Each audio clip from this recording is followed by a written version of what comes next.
suis très heureux de vous retrouver pour une nouvelle vidéo débrief de la victoire de Barcelone sur la pelouse de Levante 3 buts à 2.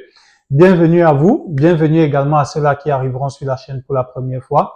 Et aussi, merci à ceux-là qui prendront le temps de liker, de commenter et aussi de vous abonner pour ne pas manquer les prochains rendez-vous. Le FC Barcelone l'emporte au forceps ou au moral 3 buts à 2 sur la pelouse de Levante au bout des 97 minutes, c'est-à-dire 90 minutes temps réglementaire, puis 7 minutes de temps additionnel. Le match était compliqué pour une équipe barcelonaise qui a dominé, bien sûr. Ils ont manqué de réalisme devant les goals. Mais voilà, de toutes les façons, là, ce sont les 3 points qu'ils ont pris en fait à la fin de la rencontre. Et quand ils ont des joueurs de classe mondiale, Pedri, qu'est-ce qu'on va dire? Ils sont hommes du match en plus de ça. Pedri, ce genre de joueur, c'est lui en fait qui arrive à te sortir, t'enlever cette épine que tu as sous le pied. Alors, concernant la rencontre en question, bon, qu'est-ce qu'on va dire? Tout Madrid était déjà heureux à la fin de la première mi-temps, 2 buts à 0. Levante partait à la pause, menant 2 buts à 0. Mais voilà, ce qui passait à la première mi-temps n'est plus passé à la deuxième mi-temps. Voilà. Les Barcelonais se sont remis à bloc. Le coach a fait des changements aussi. Très dangereux aussi pour ceux-là qui étaient, par exemple, Rashford. C'est lui qui vient d'arriver, il ne faudrait pas qu'il baisse, c'est vrai, on va dire c'est peut-être trop tôt. Mais dans ce genre de rencontre, c'est là où c'est un choix, des hiérarchies s'installent, surtout pour certains joueurs. Le coach a fait des changements forts à la seconde période. Il a fait entrer Gavi, par exemple. Il a fait aussi entrer Olmo aussi. Et on a vu, quelques temps après, Pedri envoie sa mèche. Il fallait marquer très tôt autour des vestiaires. Et c'est ce que les Barcelonais ont fait, les Catalans ont fait. Et en plus, le deuxième but n'a pas tardé par après. Voilà. Il faudrait dire aussi que c'est une rencontre où il y avait peut-être certains joueurs barcelonais, à mon avis, qui étaient au niveau. Tous n'étaient pas qu'ils étaient mauvais, non, mais ils n'étaient pas à leur top niveau comme d'habitude. Aujourd'hui, on a vu par exemple un Yamal qui a été pris.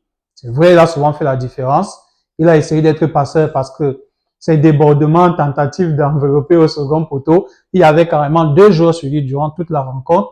Et il faut, pour barrer ce style de talent, il faut y aller à 2, voire à 3 par moment. Alors, si on te laisse seul, que tu arrives à reprendre, par exemple, 1-2 fois, c'est pas sûr, 90 minutes, c'est beaucoup, en tout cas, pour bloquer ce genre de joueur. Donc, Yamal, il a été pris et il a manqué de réussite aujourd'hui parce qu'il a essayé de frapper à plusieurs reprises, mais il a dévissé à plusieurs reprises également, ou alors sa frappe était contrée. Voilà. Donc, la victoire, on va dire quoi? La victoire, la réussite est venue de d'autres joueurs, comme je le disais déjà, de Pedri. Et il faut dire aussi que c'est un joueur comme, en première mi-temps, pour ceux qui ont vu la rencontre, c'est un joueur comme Ferran Torres qui a commencé en pointe. Ferran Torres, il a réactivé le mode tocard, je vais dire ainsi, à la première mi-temps. Il y a une balle où il est carrément face au goal. Le gars décharge, il envoie, il massacre la transversale, carrément, face au goal. Face au goal. Heureusement, ils ont gagné à la fin. Et par après aussi, il y a le dernier but aussi au bout du temps additionnel, un tout petit peu. Mais bon, voilà. Pour moi, j'apprécie quand même parce que ils ont réagi comme des champions. C'est aussi important de préciser que c'était le champion de la Liga face au champion de la deuxième division, donc le promu qui a gagné la deuxième division. Et ils ont réagi de la meilleure des façons. C'est ça une équipe. Ils n'ont pas paniqué du tout. Et c'est aussi ce que j'apprécie. Le coach était sûr de ses joueurs. Il a changé certaines choses. Mais là, les gars allaient étaient un peu plus direct en fait. Direct. Lorsque Rashford était là en première période, Rashford, c'est vrai, il a essayé, surtout au début de la rencontre, à être percutant. Mais à un moment donné, ça a commencé à stagner en fait.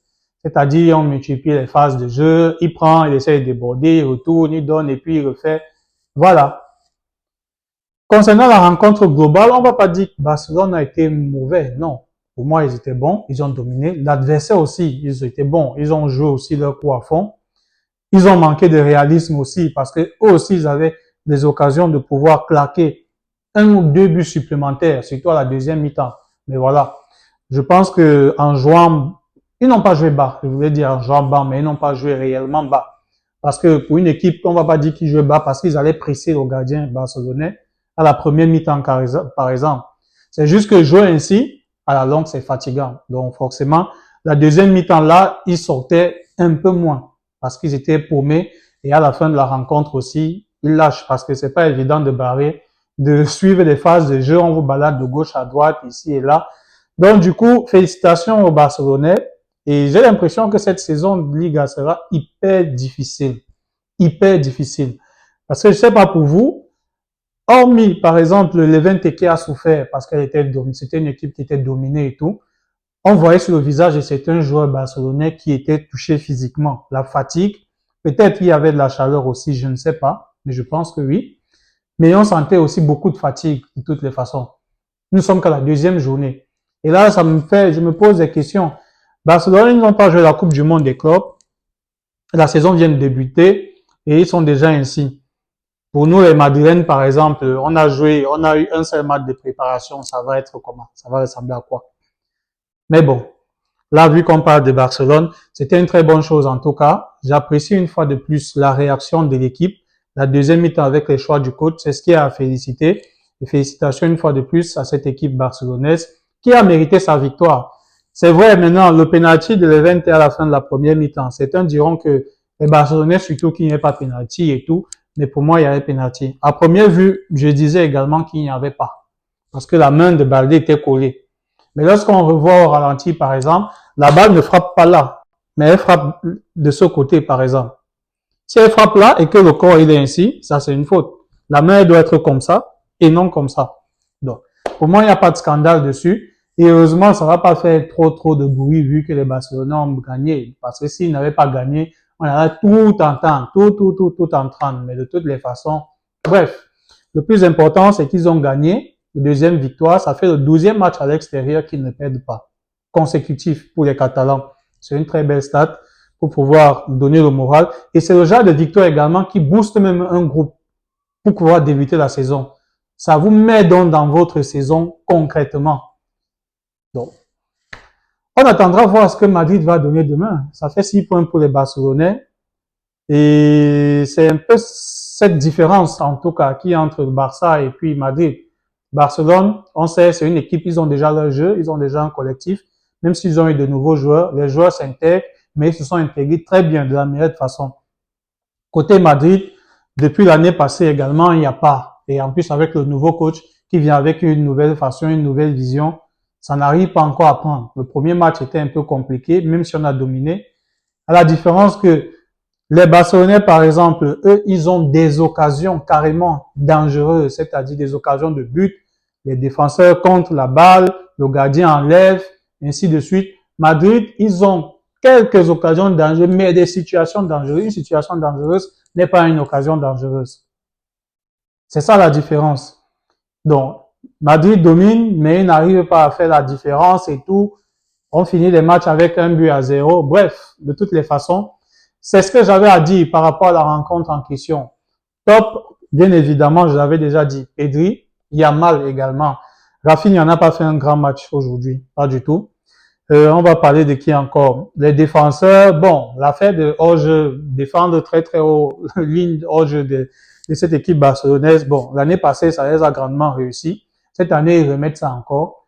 Je ne sais pas si Flick va penser à un moment donné qu'il faudrait changer parce qu'à un moment aussi, les adversaires commencent à se préparer à ça pour vous prendre à ce jeu-là. Mais bon, tant que ça réussit, c'est bien pour eux.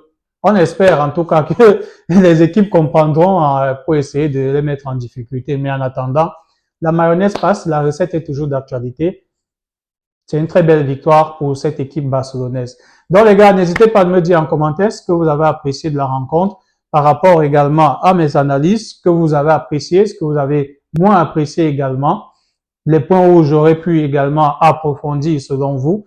Je me ferai un plaisir comme d'habitude d'échanger avec vous. En attendant, je vous dis bien des choses à vous et bonne soirée à tous.